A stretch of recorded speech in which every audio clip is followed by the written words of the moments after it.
pedalând am observat astăzi un grizzly pe marginea șoselei. Îmi iau un risc. Voi lăsa în curând în urmă Alaska. Mai am numai 30 de kilometri până să intru în Canada.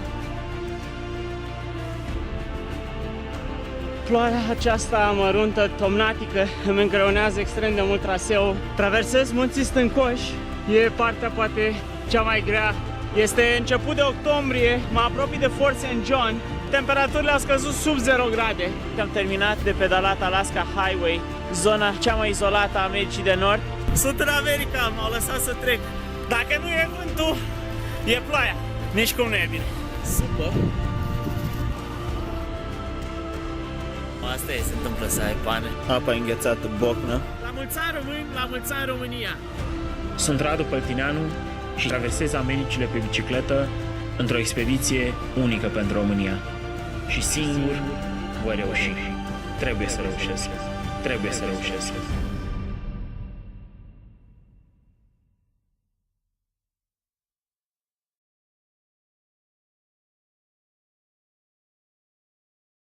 Ready? All right. Welcome everyone. Today is the new episode of our starting show, which is gonna blow your mind out and bring you some very valuable information and what my game plan is, what my goal plan is in the coming few months to introduce to a lot of amazing people who can help you inspire, who can help you motivate, and who can help change your life, my life, and all of our lives together. So, you know, I've always thought about people who have made a drastic change in their life and who have come out and have done something spectacular for which all of us have looked up to those people. And so I thought the other day, who is that person in the last 3 to 4 years of my life that I really admire, that I really respect, and I personally feel that has done something spectacular. And it's not only about me, it's about what the world thinks about this person. So I went back into my university or college days, whatever you want to call it, depending where you live in Canada or US. And I thought about this one person who went to school with me, who went to an engineering school with me, who went to McGill with me in Montreal. But he's not an engineer anymore. He's not a corporate professional anymore. In fact, who he is, he's a world-renowned, famous cyclist. And today, what we'll be doing, we'll be bringing you an exclusive interview with Mr. Radu Păltineanu, who is cycling the Americas. So this person, what has done, he's actually Romanian. Me and him, we went together in McGill. And I'm sure it's going to be a lot of inspiration for you because I look up to him a lot for stepping out of the box, for leaving what he studied for 4 or 5 years and following his passion, following his dreams, going against the whole society, going against what people close to him thought about him and what he's done in life. And he's almost about to finish his expedition and adventure, which is Cycle the Americas.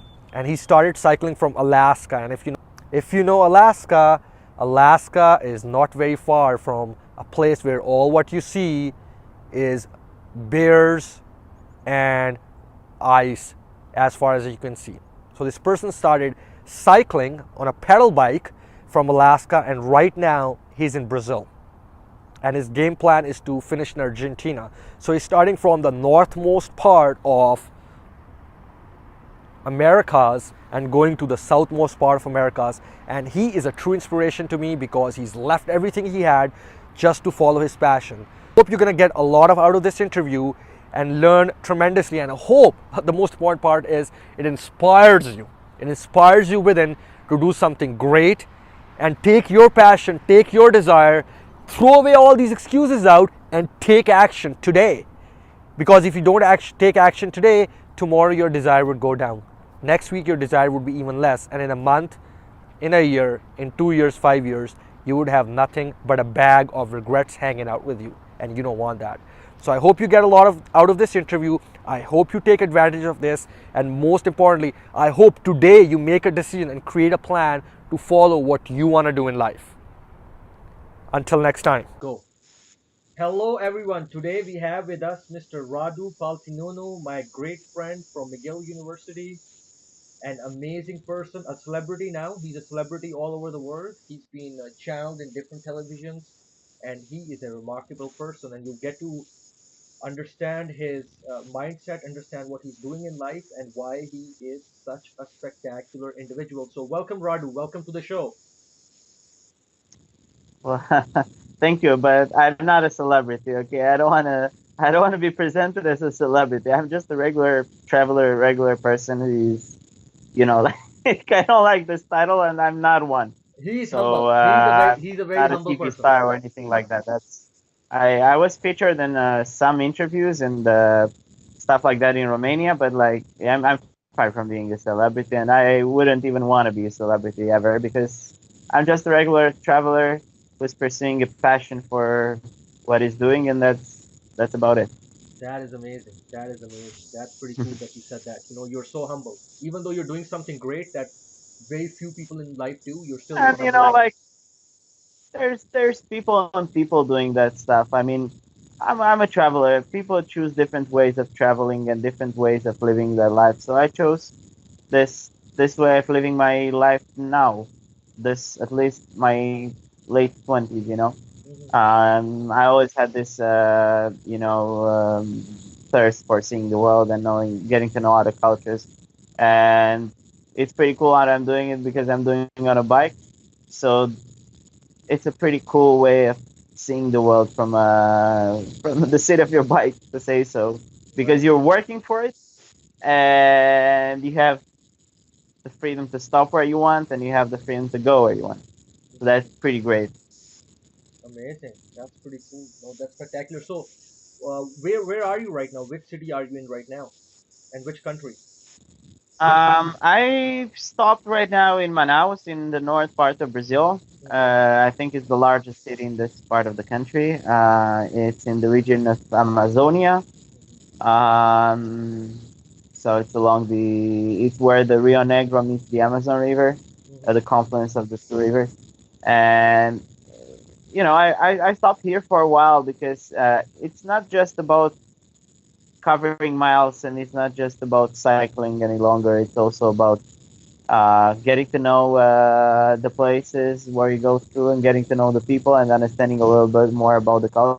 Exactly started from? Because you've been in Brazil right now, but like you started at some point, right? Where did you start from? Would you like to tell people? Where did it all start from? Of course, of course. So I started at the very north tip of Alaska Hmm. on 5th of August 2015. It was my first day of cycling southwards, Wow. and yeah, I never stopped since then. Well, I did stop. Like I'm not like cycling every day, that's for sure. Like I've stopped here and there to get to know the places. Hmm. The maximum I think I stopped in a place is a month. Hmm. And but since then, since August 2015, I covered almost 21,000 kilometers by bike Wow. and took several boats between. I had to take a boat between Belize and Guatemala, another boat between Panama and Colombia, given that there are no roads in these areas. And now, after covering all the countries of the north part of South America and arriving at the mouth of the Amazon River, where the Amazon River meets the, very close, where the Amazon River meets the Atlantic Ocean, I'm Wow. taking boats to go all the way upstream on the Amazon River from almost from where it flows into the Atlantic Ocean to its sources.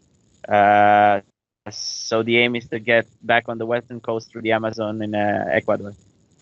And adding up to that, the initial plan of mine was to do a 9-month trip and cover the entire distance from Alaska to Argentina in this amount of time, Hmm. keeping a very north-south route. But I did change my mind first of all, I was caught in the winter in the United States, so it was really hard. I had a Hmm. hard time pedaling 2 months through the United States. Right. At some point, I was also caught in a kind of like a snowstorm with flat tire and stuff. So I had really like a lot of hard time in the United States. Hmm. Um, But then once I got to Mexico, it got better. But I did change the mentality of the trip in that, like, I wasn't looking to cover miles really fast any longer. I was more interested in like stopping, in getting to have a larger amount of experiences, and like get a feeling of the place, because otherwise you're not just if you're just passing through, you're not getting anything out of the trip. You're just covering miles, and then you can say, "Oh, I did 300,000 kilometers after, I don't know, 10 years." And what is the thing you got in this 300,000 kilometers? Did you learn something? Did you learn a new language? Did you get to understand the culture better?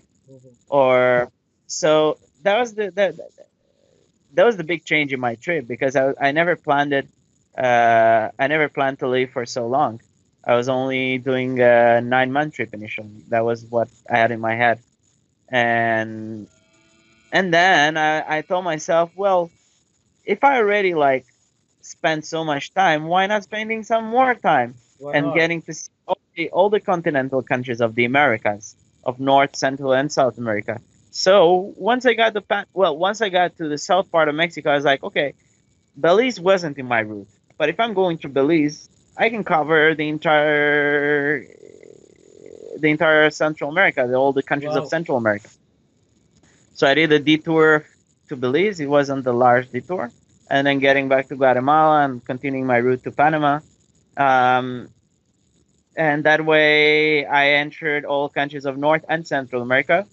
And once I got to Colombia, I had to make the decision whether I continue southwards towards Ecuador and Peru, or go on an even crazier route and do the north part of the continent, which would be which would include Colombia, Venezuela, Guyana, Suriname, and French Guyana, and Brazil, Crazy. of course, which was Crazy. not at all in my initial plan. And So all I on a did that bike, right? This is detour, all on a and bike. This is all my biggest pedaling.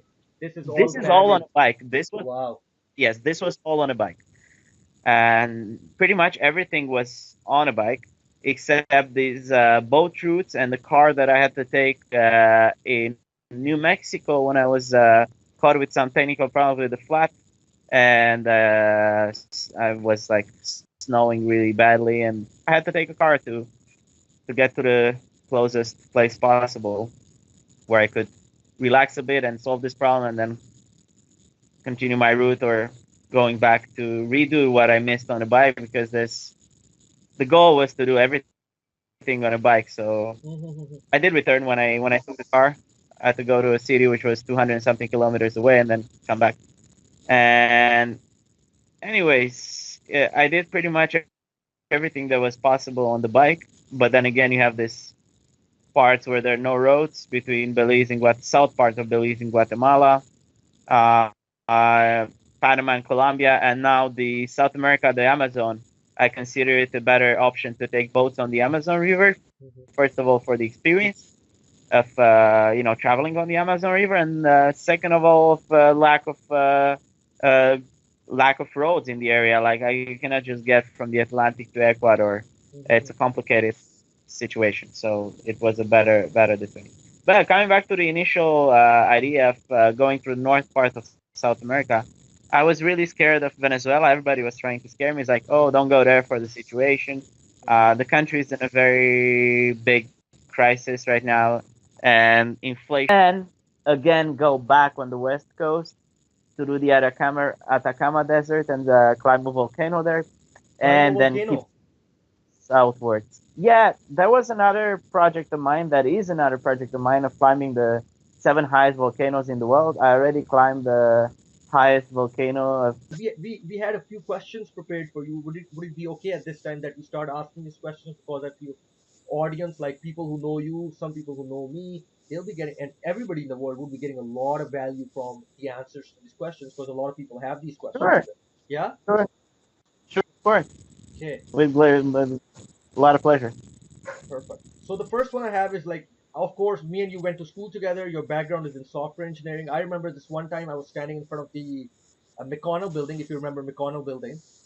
Of course I do. Yeah, and I used to be a smoker then, and I was like smoking, and you came out, and I was with a friend of mine, and then we started talking. So every time, just like I think of you, that moment just flashes back. So coming back to the Uh-huh. question, your background is in software engineering. You have a bachelor's in software engineering, and now you are the first Romanian to cycle the Americas. How did this Yeah, dramatic that's shift, right? So how did this well, sorry, go ahead. yeah. No, no, sorry. I didn't let you finish the question. So the question has two parts, Radu. The first one is how did this dramatic shift in direction came about from software engineering to being the first Romanian cyclist traveling the Americas? And the second part is what triggered to take on this ever challenging adventure? It's a big, big challenge, right? Nobody from Romania has done it. Very few people in the world have done it. Yeah. So first of all, the change was not so dramatic because I was throughout my university years and even before, I was involved with traveling. I would spend my summers traveling on different routes and different parts of the world and different ways of traveling. For instance, in 2013, I did a trip that was a mixed trip, biking and hitchhiking and taking other means of transportation as well. I did that. I cycled back then from Copenhagen to St. Petersburg. There was cycling and taking ferries between Denmark and Sweden, Sweden and Finland, Finland and Estonia, and parts of it also hitchhiking and parts of it biking. So I biked maybe then the total distance that I biked was 22,400 something kilometers. So, And that gave me the taste of the bike because I never did such long trips on a bike before, but I did realize that it's so cool to travel on a bike. Unfortunately, back then I couldn't do the entire trip on a bike because my time was limited. I only had about 2 months to finish the entire itinerary that we planned, me and the two other friends I was traveling with. So that gave me the taste of like, oh, okay, so you can do a lot by bike, and I was like, okay, so why not doing the Americas? mhm. That was my big, I don't know, my big dream at the time. Like one day I'll go and cycle Alaska to Argentina, Wow.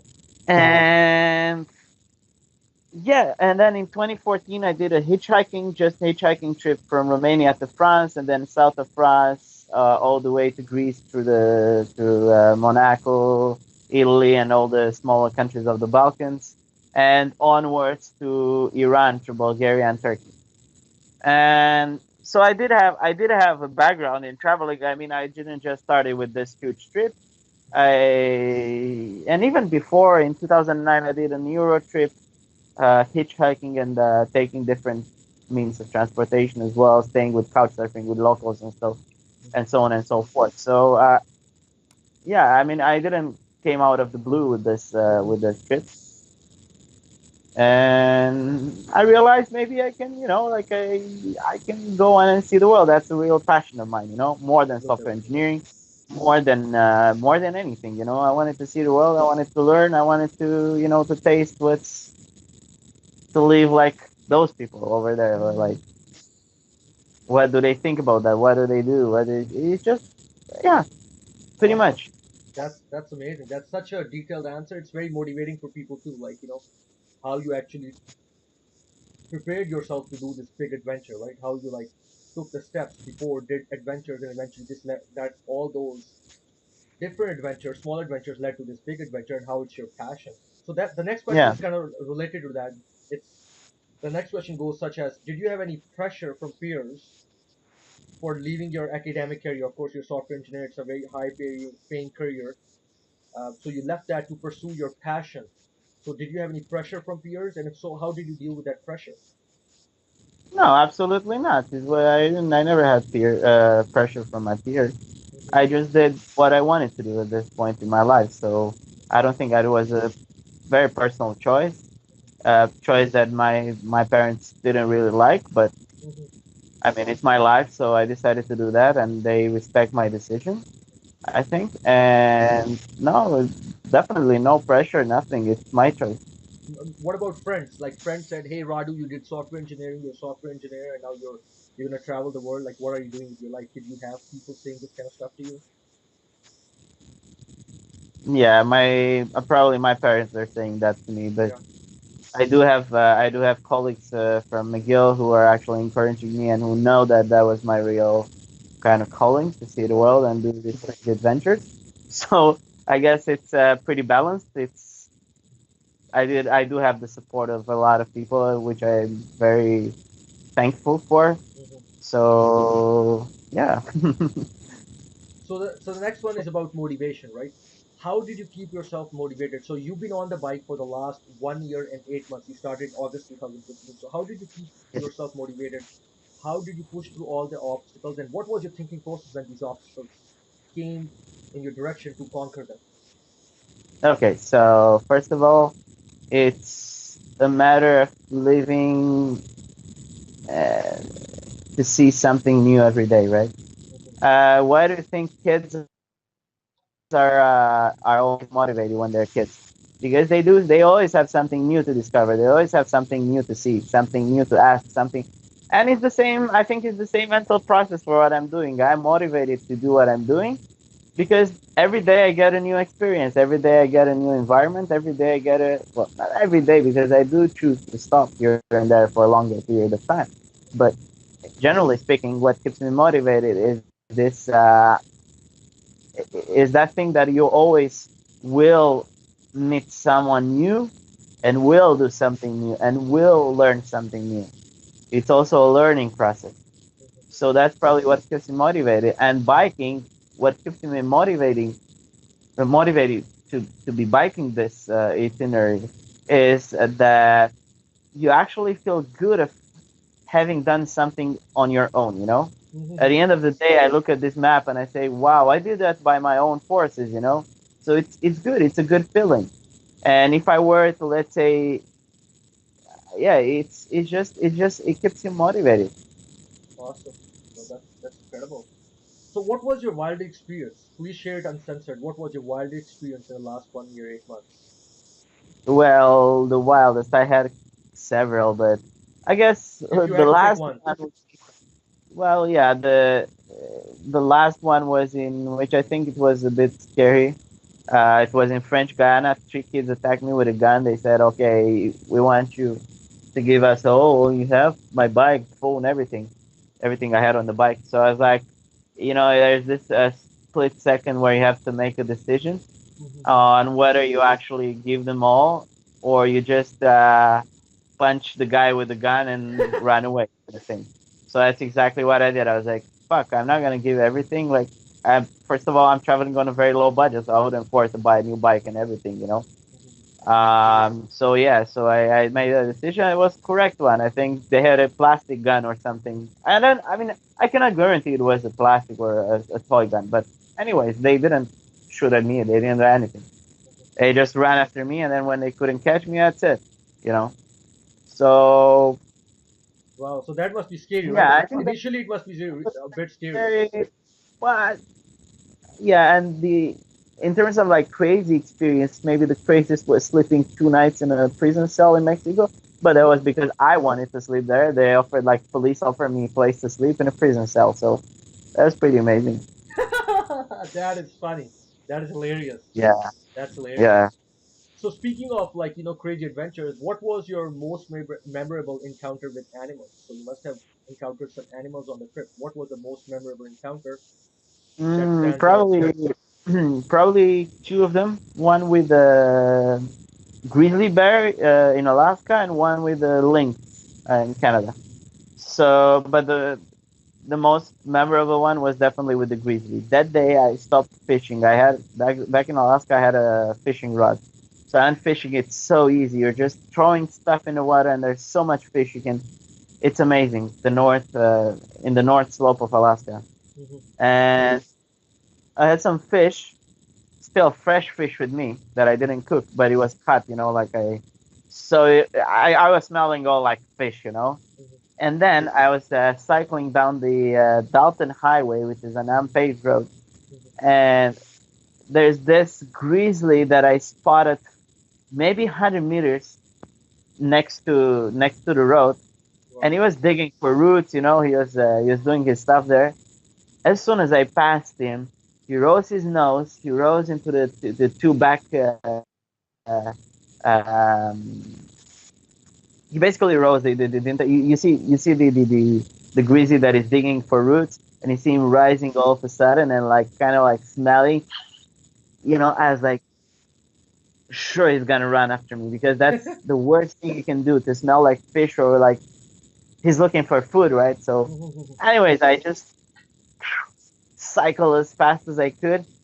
He didn't care about me, but that was like the closest encounter with a grizzly and with an animal that I had in my trip. Wow. Of course, I did see when I was going into Alaska with my friends.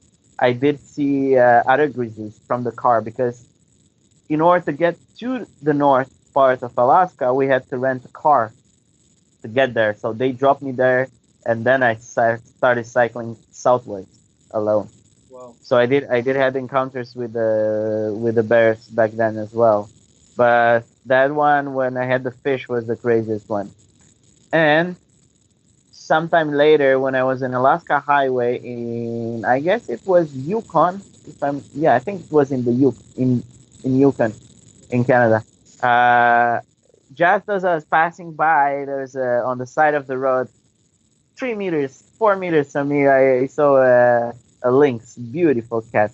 Yeah. But she didn't bother me. She's just. I think in general the worst animal is still the human. So I don't think animals bother so much with you.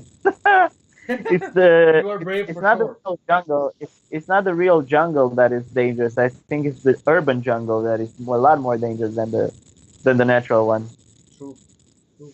So now you've talked about animals, like how you encountered these animals, and of course there are a lot of challenges that you faced in your journey. What were the two biggest challenges that you faced from August 2015 till today? What were the two biggest?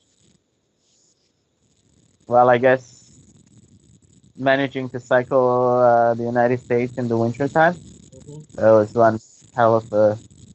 It took me 2 months and 1 week to cycle the entire United States from Montana all the way down to Texas, and that was a hell of because I took a route through the mountains. I didn't take the coast, the Route 66 or whatever it's called, to Washington, Oregon, and California, which could have been a better choice, but it was longer. So I decided to take this mountain route, being shorter to get to Mexico. So that was a hell of a route. Uh, I mean, the road was there wasn't much snow, ice on the road, but it was just the cold. And I was caught in, as I said, in the snow, kind of like snowstorm, and it was bad. But I did manage in the end, and it was good.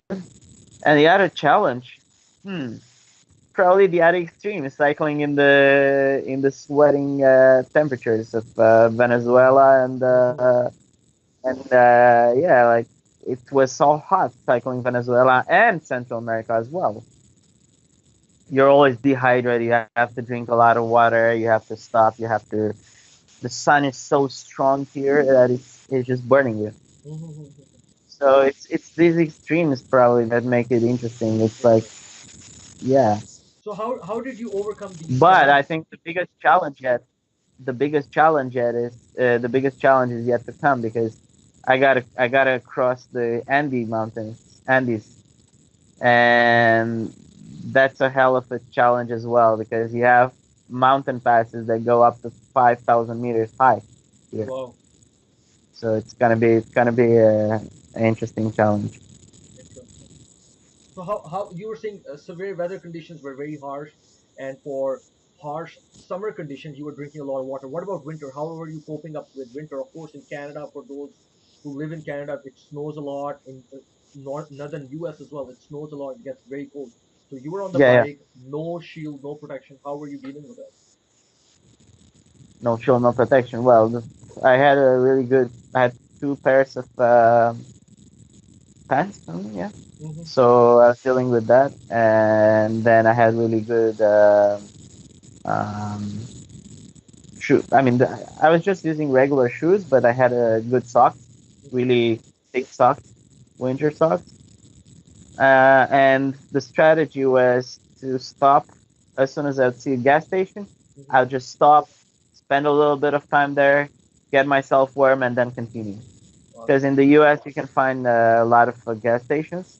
And at night, given that I didn't have the money and I couldn't afford sleeping in the hotels, and sometimes I wouldn't feel like sleeping in the tent because I did sleep some nights in the tent at -20 outside, but that wasn't really fun. So because even like you have to put up the tent, you have to do all this work, for the tent. So I found out at some point that sleeping in the post offices in the United States would be a pretty good idea because they're always open. If we're talking about a village or a really small town, people do not come there at night, but it's still open and it's heated. So I was like, yeah, it's the perfect spot to spend the night. So I spent a lot of nights when I was traveling in the winter time in the United States in the post offices, without kidding. So here's a tip for people who live in US. If you're on the verge of being homeless, sleep in post offices. There's an option. That's a Yes, tip from Radu. So, yep, back to the question, Radu. Now, you had mentioned before, like, a lot of the opposition came from your parents, and it's usually because parents want the best in you, and you were changing from being a software engineer to becoming a cyclist adventurer. So when your parents were like, talking about it, how did you deal with that? Because a lot of people, I found a lot of people want to pursue their passion, they want to do what they want to do in life, and they get discouraged because of what their parents tell them, or what their parents think about it. So what was your strategy? Because you did something spectacular. So how did you deal with that? How did you manage that? What message do you had for other people who want to do something well, it's incredible as well? in life you can have different pressures, right? So it's a matter of dealing with pressure. But if you know what you're doing, I don't see a problem. Like you have to let what you like, you have to express what you like. So I like that. I mean, I wanted that kind of life. I didn't value so much the material way of living. Like getting an apartment, getting a well-paid job, and getting a car, and getting like kind of like the normal life, right?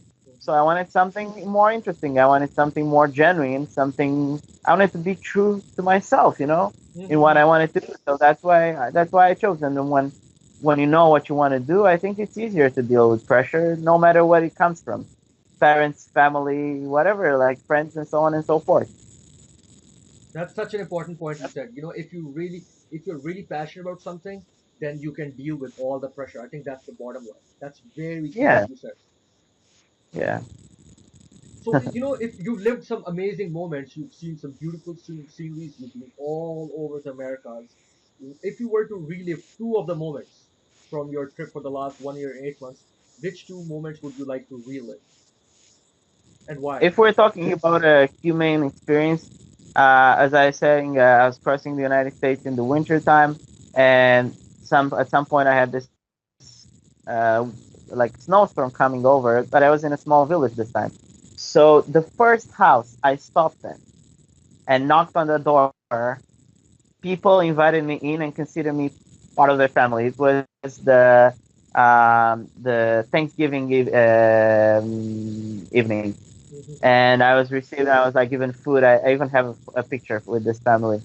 So it was an amazing gesture. Like the first door you knock and you're invited in, and you're like considered almost part of the family, right? So that was amazing. We have a lot of, at least in the United States, there's a lot of fear for the for bad people and stuff like that. And but that showed me the country. That showed me that there's still a lot of trustful people, a lot of people who trust you, and a lot of people who are ready there to help you out. When in case something happens. So that was a really amazing experience, which I'd like to see it happening again. But in terms of maybe like cycling, I think the best part of my cycling adventure so far was Alaska. It was the 12 or so days I spent between the Antarctic Ocean, and Fairbanks on a road that is very remote. There's only crazy people going there, or like the trucks that go to the oil refinery there, up there. And it was so nice because you have all this scenery to yourself. You or on a road that is unpaved, and you're camping, and you're seeing all this wildlife, and it's just amazing. And then the other cycling part that I really loved was Guyana, on a road that takes you from the Brazilian border to the capital, Georgetown, through the savannah and then into the jungle. Again, about 500 kilometers of unpaved road, no cars whatsoever. In one day I've seen only 3 cars passing by. So it's just this remote places, these places where you really feel adventure there. Awesome, incredible. So now you're almost done with your trip. When your trip would be done? Like what is the speculation? Well, not really, not really. I have at least 12,000 kilometers more to go till I reach Ushuaia, because I was telling you I'm doing a zigzag through the continent, so I'm not like going straight there. I'm trying to cover all countries. So my best guess now would be that I'll be finishing end of the year, beginning of next year. That would be fantastic if I could get there before March next year, because December, January, and February are the best months to get to Ushuaia, being summer there. I wouldn't want to be cycling again in the winter time. In the winter time. So I have to be careful with that part. But yeah. So what and now you're saying you'll be done in this trip hopefully early next year. So you've accomplished one of your biggest dreams in life. What is next? What is coming up next after this? Next continent, I don't know. Yeah. I'm debating, I don't know, maybe Europe. I was thinking of maybe cycling, maybe taking a boat, or the boat would be great if I could hitch a boat from Argentina to Europe, maybe to Portugal, and then also cycling Portugal to Romania. But probably my next big adventure, which would take a few years, would be Africa. I really want to do, which is even harder than what I've done here. Not only for the conditions, for the like the weather conditions, but also in terms of visas, in terms of like logistically speaking, like logistics. Awesome. Well, Radu, Yeah, and also continuing my project with the volcanoes and the highest peaks in the world. So that is awesome, also. incredible. And you know what? We'll share these pictures with our viewers. But for now, thanks for your Sure. time. You shared some valuable information. You took time out of your busy schedule. You're traveling every day. You're biking every day. You're having fun every day. You're on an adventure every day. You're following your passion. And all our viewers who will be seeing this will get truly inspired, because every one of us want to do something in life, but they don't have a role model. And seeing you is going to be inspirational for so many people. And I really hope in the next 2 3 years you'll be getting messages from people saying that, hey, Radu, because of your interview I got inspired and I did this in my I life, would be right? glad. That'll be an accomplishment. That'll be accomplished. Perfect, Radu. That Thanks I for would your be time. glad for. Yes, Thank you. thanks for your Thank you, time. Suleman. Really appreciate that. And we will be in touch with you, and we'll be catching up with you, and we'll be posting your pictures on our page to see where you're at, what you're up to. Thank you. I appreciate that. Take care. Sure. Bye Take bye. care, man. Ciao.